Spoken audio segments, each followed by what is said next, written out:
What is going on? You are watching and, of course, listening to Tags Live, aka Talk About Gay Sex, the live edition podcast, where we are here every Wednesday night on the Crowdcast platform in front of a live virtual audience. I am your host, Stevie. This is episode 474, alongside my partner in crime, Kodi Maurice Doggette. How the hell you doing, Kodi? Hello, darling. I'm doing wonderful this evening. I cannot wait for this show. It's going to be so much fun. It really is. And a little bit later in the show, we are welcoming our very special guests. I'm talking about Miss Cat and Master Joshua. Many of you know Master Joshua, who's been on this program several times. Well, they're going to be talking about the Kink Collective and the whole philosophy behind it, plus their upcoming retreats this summer that you can partake in. So lots to get into. But before we get into that, we have a lot of hot topics to get to, including the White House, Kodi, had a Pride celebration this past weekend on Saturday. And they really went all out. And they've done this since Obama in the last several years. And I know my friend back in LA went to one of these Pride celebrations. And just like Obama, the Bidens have done a really good job. And they did it on a Saturday. It was outdoor on the front lawn of the White House. And they invited movers and shakers and TikTok influencers in the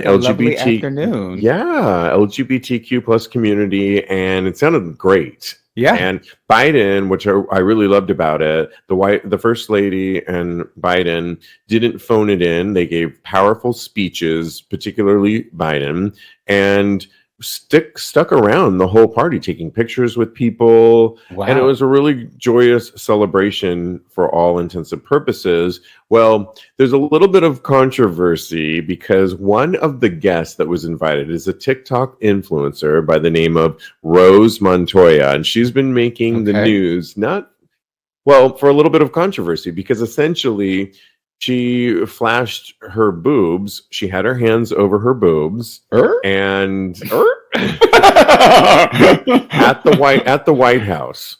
And so the controversy is the right-wing side of the populace right now is coming for her because it was apparently a family LGBTQ plus celebration, and people are calling her, see, this is exactly what you all are, groomers, right?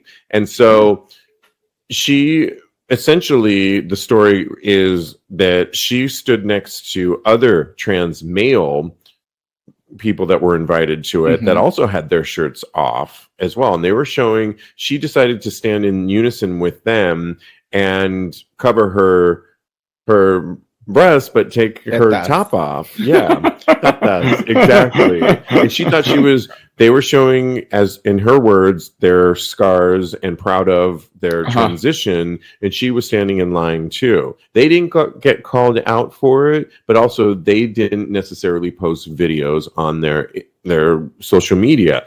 She yesterday posted this whole elaborate video, which looked great, of her with Biden, her at the celebration, her meeting different people, and then this moment where she's shaking her tatas and amongst other trans male men that were in line with her. She's gotten a lot of flack. Her reasoning behind it, though, she says that, see, the right, this is exactly what you all do, is you're basically accusing me of being a woman, right? Yeah. And that's exactly what I am. So you're doing, and she didn't take it very well. The White House has come out against the whole scenario because it's inappropriate. It's the White House. That's my point. Yes. And Jean-Pierre, the White House press secretary, said that anybody that was featured in that video, not just her, will no longer be welcome to the White House from here on out because essentially it was inappropriate. I happen to agree with that it was not right to do that. And it was a bad decision. I think she got caught up in the moment. I think they all got caught up in the moment, but there's certain places you just don't, whether you're trans, gay, straight, whatever you are, it's not the time to really be flashing any body parts, I think. What do you think about this? I agree with you 100 wholeheartedly, 100%. She totally has a point as far as she was with her trans brothers and they were able to take off their shirts, but I think that that's completely inappropriate too. I actually saw, when I watched the video, I saw one of the trans gentlemen, he had his shirt off, and I was like, oh no, they put it back on, honey. And he also had on this ugly, it was a overalls and a bib. I was like, no, please just put it back on. This is not what the White House is all about. When I think of the White House, I do not think of where you take your shirt off. I think that's the Pride Parade that was in DC at the same time. So they could have went down to the Pride Parade. They could have went to the park and took all their shirts off and did what they have to do. But while you're at the White House, have a sense of decorum. To have some tea with the first lady, because I almost said the white lady. Oh my gosh. Don't say that. I know, right?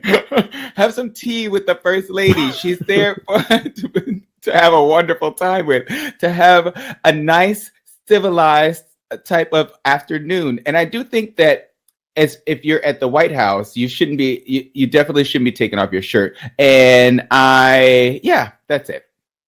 I agree with you 100%. I think that it was low-hanging fruit to offer to the right anyways, with what's going on in the country right now. And there's a pride parade to take off. One of her arguments was essentially it's legal to be topless in DC. Well, okay, great. But also have a sense of judgment too. Is this the right event? And not just her, it was her trans brothers as well that also took their shirts off too. I think where the problem fell was that she decided to then post it to social media at the very end of this celebration reel that she put together that was really kind of cool. And I think it just got lost in translation and it was a bad move. Yeah, have some decorum, darling. Not at the White House, because the White House is for tea and crumpets. Would you do that in front of the Queen? No, you would not. And I was fortunate to go to the Christmas party one year and meet the Obamas because my friend was a big donor, and Did you take your shirt off? You kept your shirt on? No, I actually covered up even more. I learned how to tie a bow tie. If Miss Steve could have a bow tie on covered up. Let me tell you, food was abundant. Cocktails were on. I had cocktails. I didn't overdo it like I do sometimes at the Eagle, and I had a great time. I love that. Yeah, but no, I was covered up to here and watching us live, of course, is a live virtual audience, and Bryce watching us says conservatives are worried the White House will become the white brothel. I love that. That is hilarious. Yeah, exactly. Really quick goodness. I know. Let us know. I certainly hope not. Me as well. Okay, well, we got to move on. Staying sort of in the trans world here, the American Medical Association has strengthened support for gender-affirming care. The American Medical Association has strengthened its position supporting the care for all transgender and gender diverse people. And the AMA's House of Delegates, holding its annual meeting in Chicago, voted Monday to pass the Endocrine Society's resolution on protecting access to gender-affirming care, according to an Endocrine Society press release. This is really... Did I say that wrong, Kodi? No, you said it wonderful. Yeah. This is really good because where we are having so much disagreement on grooming and transgender rights that are being taken away. I love that the AMA has really stood up and they're standing with families as well for the decision-making process when it's right to have gender-affirming care. And I like that an institution like this is really showing their support. Yes, I could not agree more. I'm so happy that the American Medical Association came out and said that this is how they feel, and it's backed up by actual science. They put actual statistics in this. And it just makes so much more sense, because that is something that the hate mongers will never have against us. They don't know anything about science, and they don't know anything about actual facts. All they have is that they don't like it and they completely disagree with it. And it just goes to show you that smart people are on the side of gender affirming care at the end of the day. The other thing I'll say about it too, they stood up for it to prevent things like suicide rates that have been on the increase because of people not getting the care that they really need. And so they're saving lives by doing this. And I think it's a powerful move when organizations like this, particularly the American Medical Association, a big name, such clout, stands up for rights for transgender. They're saving lives by doing this. And so this is just a wonderful thing that they're doing. So take that, far right. That's right. Yeah. Okay. We love to report on international news. And in Iceland unanimously voted to ban conversion therapy. And it was a massive win for the LGBTQ plus rights community. Iceland has become the latest country to ban conversion therapy. The Icelandic parliament unanimously approved a comprehensive ban with 53 votes and 3 abstentions, prohibiting the harmful practice on the basis on sexual orientation, gender identity, and gender expression. Iceland is actually joining other countries such as Canada, New Zealand, Brazil, Ecuador, Spain, Germany, France, Malta, and Cyprus, among others. The passing of the law now means that anyone making an adult undergoing conversion therapy will face up to 3 years in prison, and anyone doing the same to a child will face 5 years. Oh, wow. This is really good, right? That's really amazing. Yes. Yeah. And, we don't think about conversion therapy so much in this country because it seems so antiquated and insidious. But when you hear this, Kodi, that, even if it's not put into action in places like Iceland, it still exists. And I think when laws, let's just say that they're not doing that much conversion therapy in Iceland, the fact that it still was legal up until recently is a big change, because it really dictates how certain communities will think about our LGBTQ rights. Yeah, I could not agree more. I think that this is just amazing, and it's so heartening to hear, because again, actual doctors are saying how harmful that conversion therapy is. From what I heard, though, Iceland is pretty progressive in their culture, and I think the U.S. could learn a lot from them. I just looked up how many, because the United States conversion therapy is not banned across the entire country, but individual states, about 21 states, have banned it for minors, and there are 5 states in one territory that partially bans conversion therapy for minors. But that's it, which is not a lot. So I feel like the United States could learn a lot from Iceland, because I feel like this is a wave that needs to hit the United States. The entire country needs to ban this, because it's horrible. It's a horrible act. I can't imagine. The entire world. Well, thank you very much. I was starting with the United States, but let's go all the way with it. Let's go all the way to the whole world with it, because it's basically torture.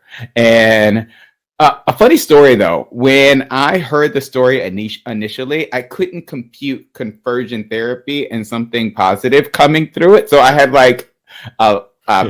I broke down, basically. Joe had to reset me. It was like a logic bomb went off in my head. It was so horrible. But yeah, this is great.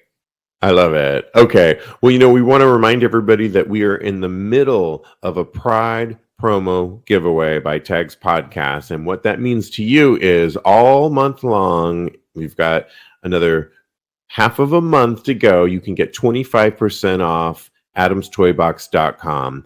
And they've got everything from lube, toys, cock rings, and so on and so forth. And you can get 25% off. All you got to do is go to adamstoybox.com and use our promo code TAGS25. So take advantage of that, because 25% is really good. Yes. And you don't see that a lot. So help sponsor out with that. But also, you can also enter to win one of 2 Adam's Toy Box giveaways sponsored by Adam's Toy Box, plus some tag swag, simply by taking our survey. And thank you everyone for taking it thus far. The best way to take our survey and enter to win, because once you do, you have to enter your email, is to go to TAGSPodcast.com and click on the link Tags Promo Giveaway. Okay. Cool.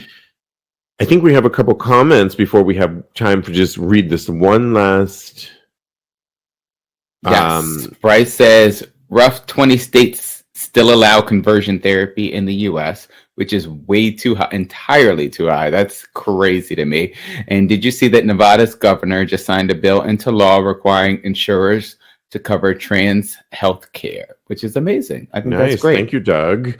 Okay, I think we have time for one more story. Cool. Keep in mind that we will invite one of you guys to come up to the stage with our special guest coming on shortly. Ooh. And you can ask a question. So stay tuned for that. If anyone wants to, just put it in the comment section. Okay, well, this is really exciting, and I kind of want to move to this small town in Spain because there is a former gay adult star by the name of Antonio Moreno. He was elected mayor of the small town, and he's ready to serve. Antonio Moreno has put his adult film career in the past and now successfully dominated the political arena after previously making headlines for announcing his run for mayor of the small Spanish town of Carcelén. The out gay 38-year-old who went by the moniker Hector de Silva in movies such as Hung Country 2, Wet 2, Editor's Cut, and Star Wars, a gay XXX parody. To name a few of his former films. I got to get into that one. Okay. He won the election by topping his opponent by just 12 votes. Remember, it's a small town in Spain. And he won. This is so exciting, Kodi, that, it doesn't surprise me that it was a small town in Spain where he won, because Spain is so progressive and liberal. I think they eat at 10 p.m., which is about the time I'm going to eat tonight. I know, me I'm all too. here for it. They're a little bit later, and I love it, and it doesn't surprise me. We were talking about a recent story of a mayor here in the States, in a small town as well, that posed for nude for a calendar. And I was a little bit prudish about it, like it's inappropriate. Yeah. I'm all here for this mayor, though, leaving his adult career behind him. Good for him. What did you think? Yeah, I live for this. I was highly in favor of that mayor posing for that catalog. And I think that this is great. I think that mayors have sex lives too, and they should be able to do whatever they want. But this also has the flip side of it, to the other side of the coin, is that this also kind of legitimizes sex work. It's like doing sex work will not ruin your entire career. Because we talk about this a lot at the show. Yes, doing 100%. OnlyFans. Yeah.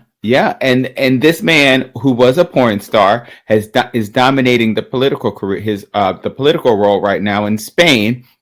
Yes, they're a little bit more progressive when it comes to sex and things of that nature. You can see tetas on the TV shows all the time over there. But, I just think it's great because some people can be really prudish no matter where you are. So I just think that this is wonderful. And I think that, again, this needs to happen all over the world.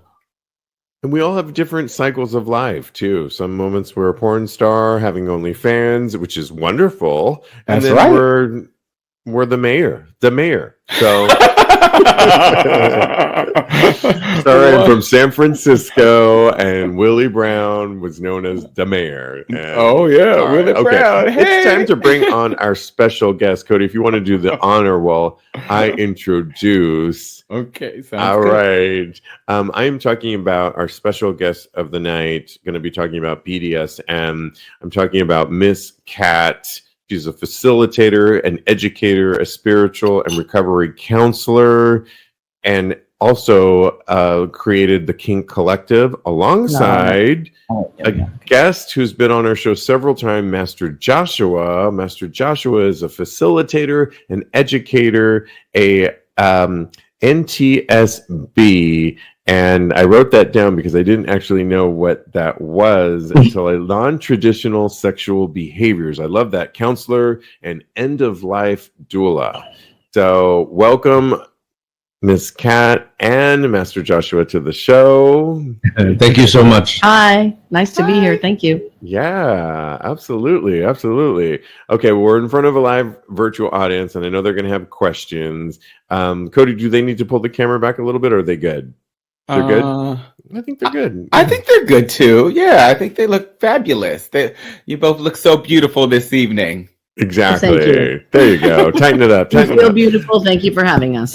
Master Joshua, thank you for coming back, because you've been such a regular on this show and been so enlightening to so much of our audience over our past 6 years. And I just want to thank you for your contributions to this show. You have partnered up with Kat over the last several years to develop, both of you, the Kink Collective. And actually, Kat, if I could get you to talk about the Kink Collective and its inspiration first, and then we'll get Joshua to weigh in. Okay, so the Kink Collective started as a leather family. We're a group of chosen family that are all committed to the BDSM lifestyle, leather lifestyle. We started about 5 years ago. Joshua and I both came to each other from different places and peoples and things. And this was how we sort of set out to do the things that we do together as a unified front. It was very different in the beginning than it is now, but that's its origin. Okay. That's wonderful. And so I heard in that you guys are kind of like a family now, and I love the thought of that. What is the philosophy behind the Kink Collective? What are your thoughts on what is your mission statement, basically, I guess, is what I'm trying to ask. So the philosophy is called People Before Kink. That's our philosophy. And it was essentially born out of this experience that a lot of us were having, where we would go to events and people would come up to any one of us and say, oh, in this case, Master, would you flog me? And he'd never met the person. So our response kept being, hi, my name is Kat.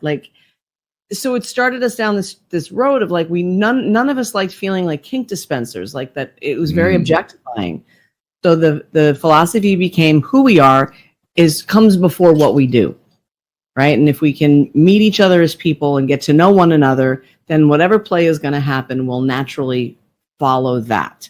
But the starting point is people before kink. I love that, because it's like I'm a human on top of having a kink. Exactly. I'm a human first. Yes. Right? Like I'm a human being first. Love that.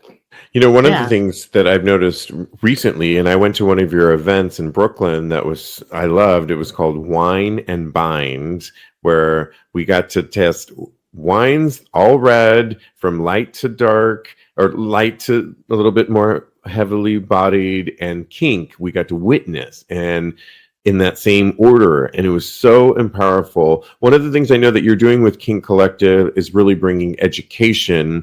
I've been in this community in and out for several years now, but one of the things that I noticed there is a lack of is education. I know that's a big part of the Kink Collective. Can you just talk about how the lack of education and how you really want to inform people on what this community is really about, or what it could be? Yeah, so the last sentence you said, what it could be. Through our journey of hosting events and myself doing professional domination, and Kat finding her power and her strength in and through professional domination, the ability to help people self-actualize and reconcile their relationship with sexual identity. COVID, positive or negative, there was a lot of different experiences with it. What happened with us is we evolved our program, which was initially titled People Before Kink, and now it's called the Power Exchange Academy, because we've added a power exchange element, introspective element to it that is necessary in this journey. Now, coming back to the program, having done professional domination for over a decade, in that work, what I found out is there's a certain process that happens in order to connect with someone, and you have to learn it and do it for yourself as well. It's called introspection. Introspection and communication, right? Like having meaningful and deep discussions that matter to us. And it's not, I don't care about what kinks you're into, because what I've discovered over time is we're all into almost everything. The issue is shame, and do I feel safe enough with this person that I'm with to share that with? Because everyone is into something. Yeah. So how do we take it from me spending 1 hour at a time with each person while I do these interviews versus how do I empower them to do it moving forward? Because I don't want clients for the rest of my life. What I want to do is I want to show them their potential so that they can take that forward. Now, COVID made me realize that time is very limited and I can only work with so many people at a time. So developing this approach, processing what I did with clients one-on-one to how do we hold space and teach folks how to do it for themselves, Kat helped develop it. Right. Yeah, we sat here, in fact, during COVID with no one around because no one could be around. Right. And we had whiteboards and posted things and markers and chairs. We birthed the process like during COVID. Now, let me say, I would like to give Gil Kessler from GMSMA a ton of credit for this because it was his curriculum that he passed down to me that he used to do for 30 years for the community. And it was a class by class technical curriculum, which I thank him for because he gave it such amazing structure and the seed. What was missing is the importance of connection and that we're not just hooking up just to play, but in order to engage on those deeper parts of us, we have to learn how to connect and build trust because no one teaches us how to do that. That's been my profession. So why not teach it to people so that they can do it themselves for the rest of their lives?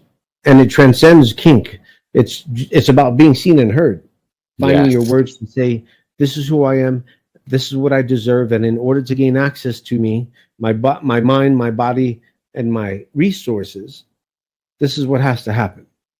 It's so great that it... don't know what that... I'm sorry. No, go ahead.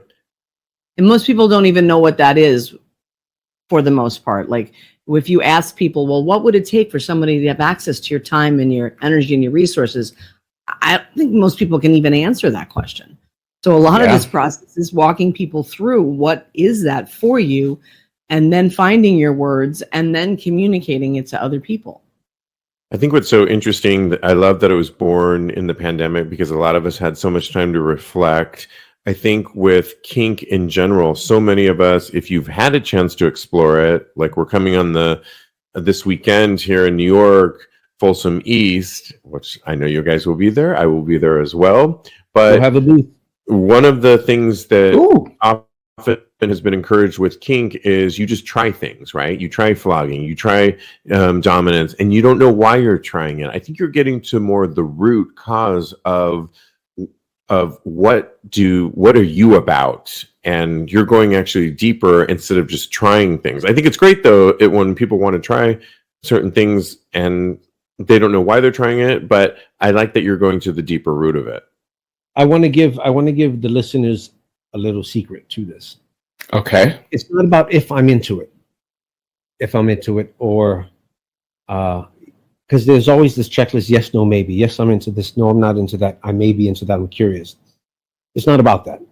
The thing is, ask yourself, how can I enjoy this? Oh. If you ask yourself, how can I enjoy this? You can at least have a starting point to. The hard part is if it's something that you feel shame around, you have to get to that as well, right? Because like one of the examples that I give that isn't something based on shame unless you've been bullied is punching. Are you into being punched? And people are like, no, I don't want to be punched in the face. And they do all these gestures and stuff. And it's like, no, I didn't ask that. I said, have you ever had a massage? And they'll go, yes. And I'll go, have they ever used a closed fist on your muscle? And they'll go, yes. I go, you know what that's called? And they'll look at me and they'll go, punching? And I go, yeah. And ask me, so do you like it? And then they go, yeah. Right? So it's like, it's all perspective. So for those things you have a hard no or curiosity that's leaning more no, ask yourself, how can I enjoy it? To at least make it accessible. The other thing that I would say too is, at least for me, over the course of my journey, what I say yes to and what's in, like, that has all changed over time, right? So, Yes. you know, I could try this, that, or the next thing today, and all it would tell me is what am I interested in today? It tells me nothing about what I'll be interested in a year from now.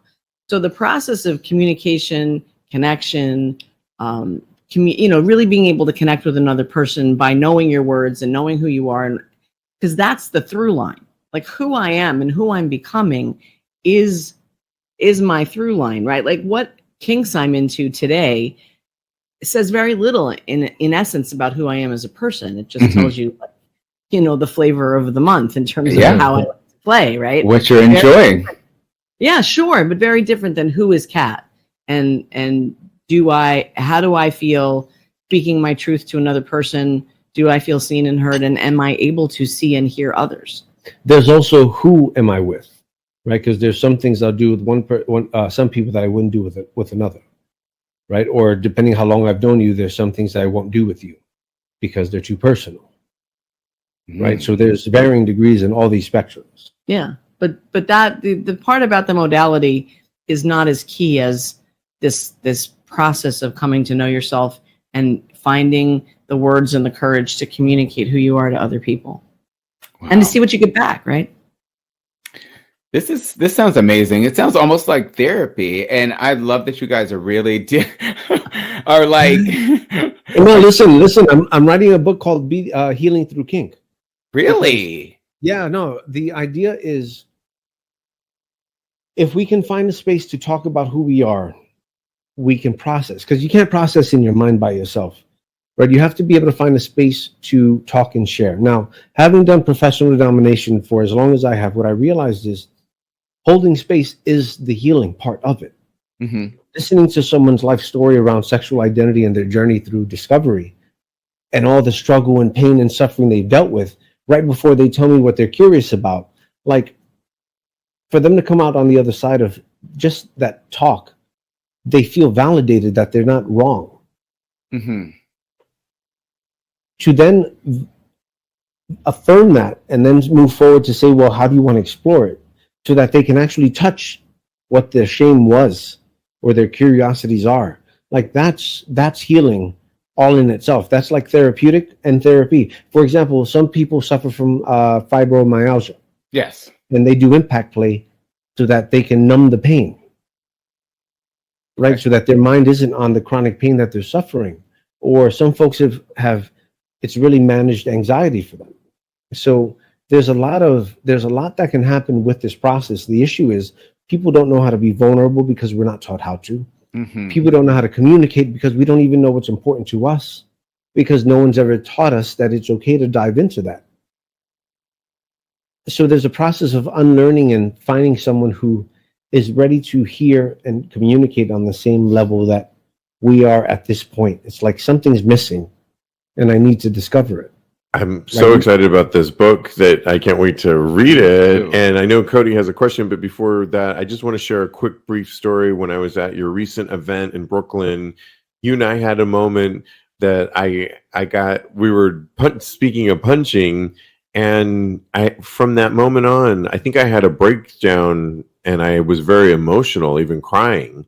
And the way you handled that was superb, Master Joshua, but it's actually changed my sexual proclivities as a former sub to more of a dom in my recent sexual experiences. And a lot of it, I think, is because of that experience that I had. And it's just, I can't explain it any other way than I think I had a breakthrough. So I just wanted to share that. And thank you for that.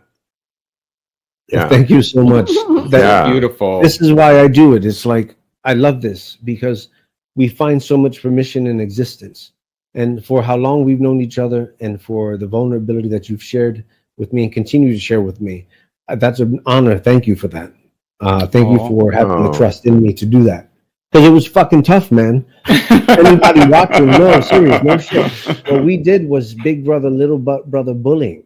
Yeah. And it was like, let me show you how fucking tough you are. And I beat his ass up a little bit. He tried to fight back, and I played possum a little bit, but it's like he put me in my place. Yeah.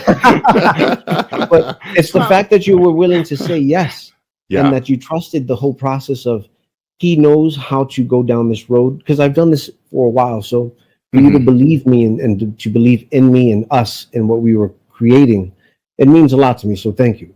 Absolutely. Kodi, I know you've been wanting to ask a question. I feel like we've been answering it this whole time, because we've talked a lot about shame and we've talked about how kink can transform. I just kind of want you to expound on that, on how kink can help you alleviate shame by educating yourself through kink, basically.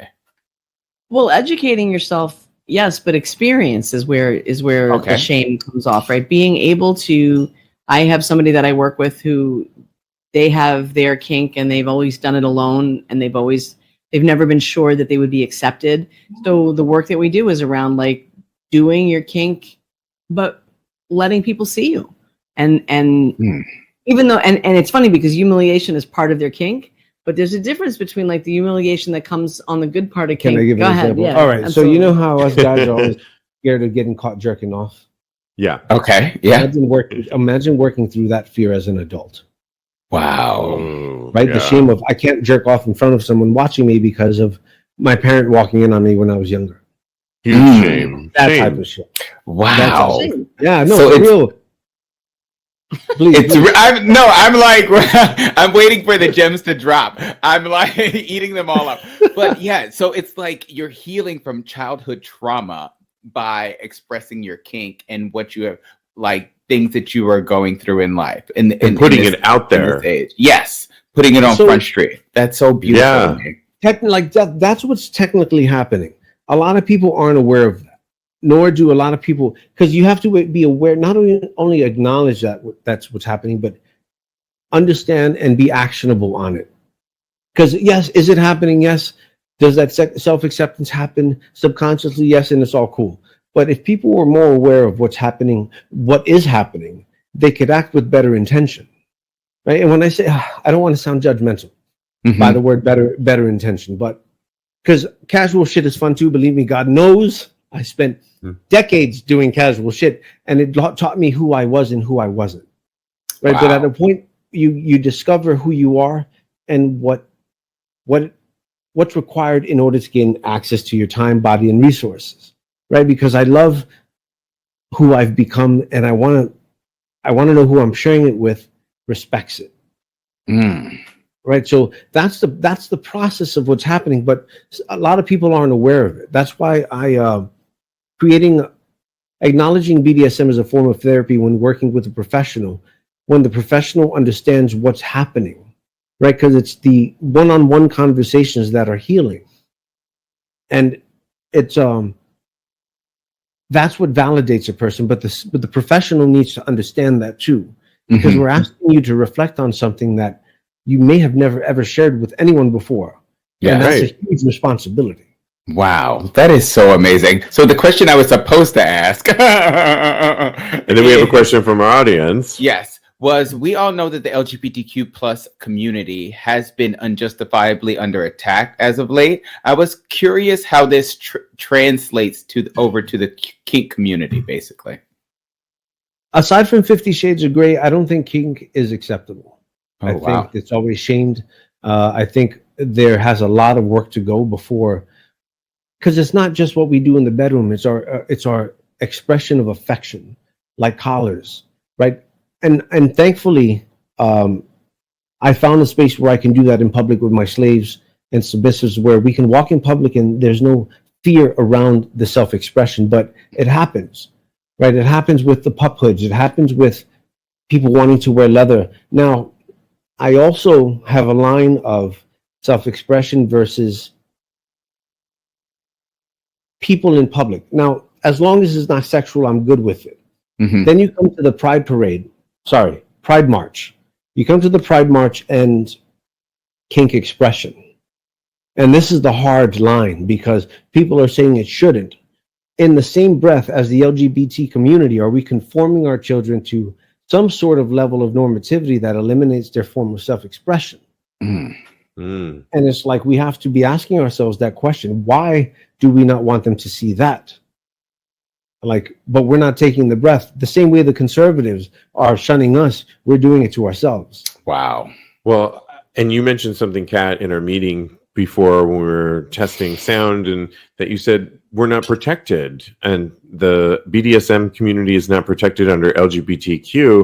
And when you hear like a book that Mr. Joshua is writing currently that's actually going to be helping people with things like shame, what are your thoughts on that? My thoughts on just the idea of not being included. Well, yeah, the book that's being written is going to be used as a textbook to make sure that therapists have some sort of training so that when their clients come to them, they're not, usually the client ends up educating the therapist, right? Like, right, because they don't know anything. But this thing that we were talking about earlier is LGBTQAI++, whatever all those letters got strung together, and they're all protected classes of people. You can't fire someone for being gay. You can't, someone's children can't be taken from them for being bisexual or transgendered. And those things can absolutely happen to people who are kinky and don't necessarily identify as one of the other things, or don't want to have to identify as one of the other things in order to be protected under the law. Wow. Yeah. We want to get to some of the upcoming events that you have going on, but we do have some a live question coming through. I believe is it by Bryce? It's Kodi? from Bryce, yes. Do you want to read it, Kodi? Yes, I'll read it. Kink is such a beautiful release and a screw you to societal norms. However, why must we even have a label such as kink or normal? I think the exploration of sensuality and sexuality and any degree of it of ality is an expression of humanity. So I guess he just wants you to yes, to no question there. Agreed. I know, right? Yes. Amen.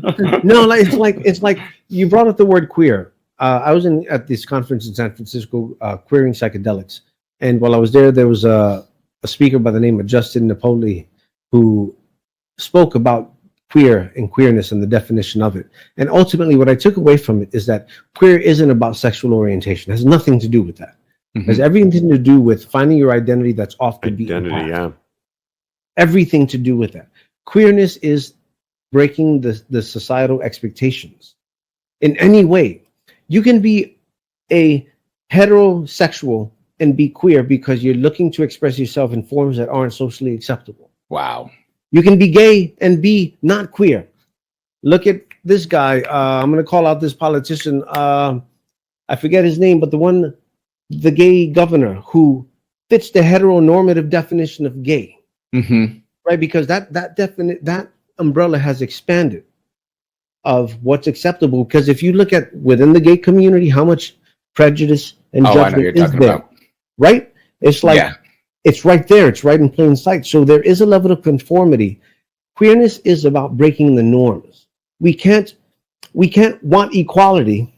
Because if we want equality, our struggle won't be valued. We will suffer for nothing, as opposed to saying, "This was our struggle. Look at us.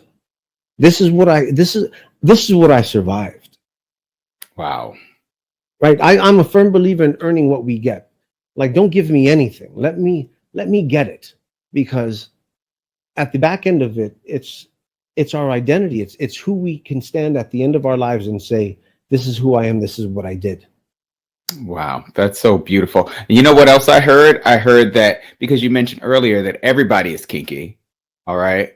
And so that just says to me that your statement there is everybody is queer as well. And we're all fighting against society's perception of what normal is. Boom. But in my journey, I've been unlearning habits and learning new things. And I heard someone speak. It was a Black woman, and she was giving a lecture about it. And she said, for you to see me and to say that you don't see color is for you to not see me, because I am a Black woman. Right. And that hit me so heavy. Like, we're not, the thing what you just said about not being equal, like, we're not all equal. We're not all the same. Our struggles are different. it's like being able to know who I am and what's true for me and be able to communicate that to other people. It's what we come back to this over and over again. I'm not the same as other people. None of us are. We're different. Right. And to sort of embrace our differences, but that we all have the right to exist. We don't have to all be equal. We just all have to have the right to exist. And the BDSM community is giving more opportunities to find out who you really are so that you can really exist. Well, when you live out, and don't get me started on my yellow brick road thing. When you decide that there's something that interests you that does not fit the most narrow definition of what it means to be a person in a culture, you have to start looking at who you are. You have to start paying attention to how you feel and what you think, because you no longer see yourself in everyone around you. Right? The example that I always use is a man that I used to work with. He was hetero in all of the ways except that he really loved pantyhose. And he used to have to go way outside of his, like, the most clandestine, crazy things just to indulge this fantasy, this attraction that he had to pantyhose, because he'd lost his whole life. If his family, anybody knew, he'd be excommunicated from his community. He'd lose access to his children. You know, his wife would leave him, and all of those things weren't imaginary. They were true for him. Wow. All because pantyhose interested him. Like, who cares? Yeah, right. And that's the society we live in. And that's why people have become so shamed about even the smallest of things. Absolutely. Well, this is the work we do. Okay, well, we have to get into your upcoming events starting this summer, also starting in July here in New York. Yes. You've got a series of events, one of which that will tell us about the Kink Collective presents an all-gender intensive. We're talking about the Power Exchange Academy, and it's held in Easton Mountain Retreat Center, which I looked up. I'll post this on TAGSPodcast.com, eastonmountain.org. It's a beautiful, amazing area. You said just 40 minutes outside of Albany by a lake. And tell us about this upcoming event that's occurring between Thursday, October 24th through Sunday, October 27th. That's August. August 24th. August. I don't know why I said October. Yeah. Yeah, this is the retreat version of the intensive that we do. And it starts on a Thursday night. It's you said it all. It's a beautiful location. It's the education we just talked about.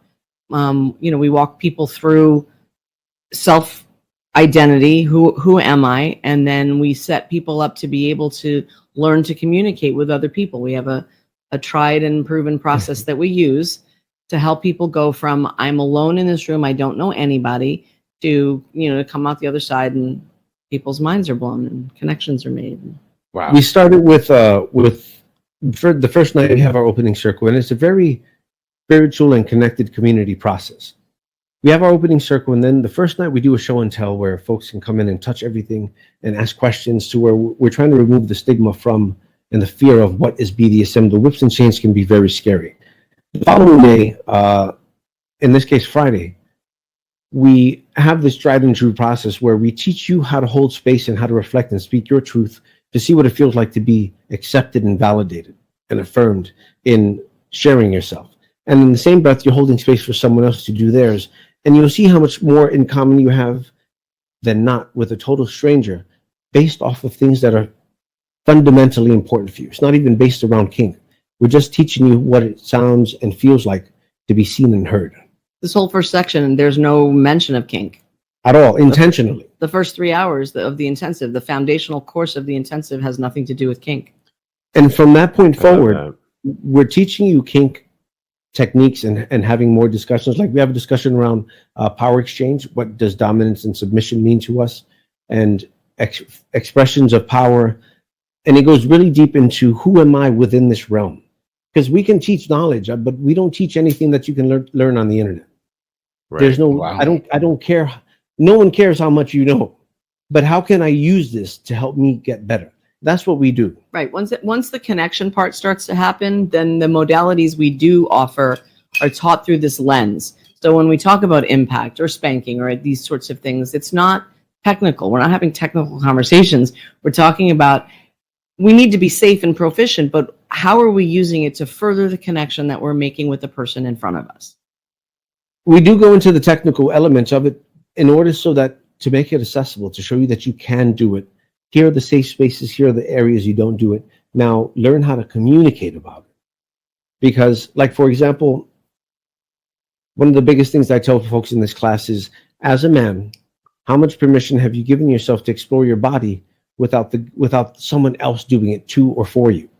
Like, this isn't stuff you want to figure out at 2:00 in the morning on a Saturday. Right? Do I like a fist in my ass? Maybe. Like, maybe. No. Hey. Like, it's if you can learn in an educational environment where you can make the mistakes and ask the questions, like you're in a good spot, because that's the safest space to do it, so you don't get traumatized or injured, and you can learn to find your language around yes or no. We have limited time, though, and I want to make sure that I put the link in there. We'll post it on TAGSPodcast.com. But and there's still space there, I assume, for people to join this retreat coming up. Yes? Yes, very much so. There's spots available. We have one here in New York City in July, the 14th, 15th, and 16th. That's the urban version. We have this one. It's a 48-hour process, 48-hour program. It's really intense, and it's open-gendered. It's at the LGBT Center. Yes. And the one in August is also open-gendered. And then there is a male-identified event in November, the 1st through the 5th. The open-gendered event is August 24th to 27th. That's a 3-day intensive at Eastern Mountain. And then the all-male is November 1st to November 5th. And where will that one be? In Eastern Mountain as well? Okay. Which looks, just give people a little taste of what Eastern Mountain Retreat Center is like, because I was scrolling around, it looks so amazing. It's a 20-acre retreat center. It's at the foot of a mountain. It has its own lake. It has tons of hiking trails. The August one is going to be fun because the pool will be like nice and warm and lovely to be in. They have an outdoor wood-burning sauna. They have an inside hot tub. The food is made by volunteers. The food is amazing. It's one price for the entire event. It includes your lodging, the food, the workshop itself. They have different types of lodging there depending on how private you want to be or how much you want to spend. And so once you're there, you just like put your car in the garage, in the lot up front. And you are there to relax and to take the classes. And we do play at night. We do a fire burning ceremony, ritual burning ceremony. We have all kinds of things that we do depending on the curriculum and who the facilitators are at hand for any particular one of these events. We've done about 15 or 16 of them so far. It's a great way to develop community, and especially in the November one for the male experience, a way to develop community and brotherhood, right? Because we're not trying to have sex with everyone. What we're trying to do is validate and find community for others who are going through the same thing as us. Wow. That's beautiful. And there's a lot of play, and it gets really intense. But this happens also, but no, for real. Like, but the more connected you are, the more intense the play can be, and in a very safe way, in a very safe and comfortable way. It's like you can face some of your scary things about the different modalities because you're with someone who you now established a lot of trust and commitment to being in the process of learning together. It's a place you can find. It's a space you can find the space to say yes, especially for the harder ones to reach. Okay. Wow, I love it. Okay, Kodi, did you have anything else? No, I'm living for this conversation. I know. Thank you so much. Me too. Thank you for having us here. Oh my gosh, so wonderful as always. We can put the link tree in that you sent me. I will list that on TAGSPodcast.com, and in show notes, you can follow both Kat and Master Joshua, all their upcoming events, Kink Collective. We want to really thank you. You guys will be at the Folsom East Festival this Sunday in New York City, for those of you who are New York listeners. So come to you have a booth. Mm-hmm. Nice. We will check that out. We'll have a booth. I'll nice. Come see you. Yes, absolutely. So anybody has questions, feel free to come and ask your questions. We'll be there all day. I love it. Well, thank you so much. Can I throw one more thing in there? Yes, we please. also offer 30-minute consultations to folks who are curious about how can this lifestyle be for me. It's not if, but how. Right? How can I learn about this for myself? reach out to us. virtual kind of, Yes, Yeah, 100%. yeah. So that just to get some guidance about where you are now and what might be your next step or where you want to go from here.